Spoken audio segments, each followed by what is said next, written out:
In this tutorial, we will show you how to save and share translations. The function of saving and sharing translation allows us to easily return to the previously translated conversations without having to translate again.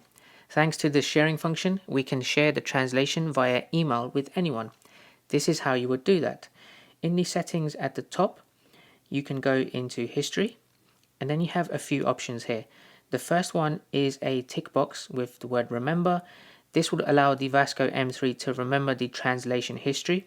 If you do not want it to save the history, you simply untick and you confirm.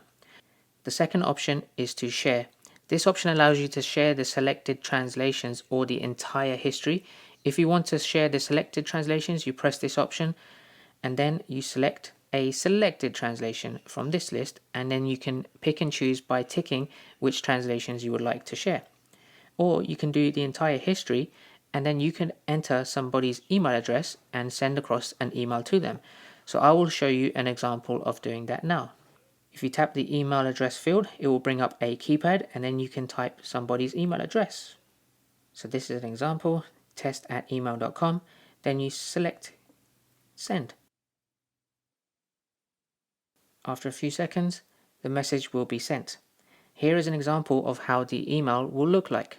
You will see it's a very nicely formatted email, and the whole translation will be attached as a PDF document that you can scroll and read the entire history.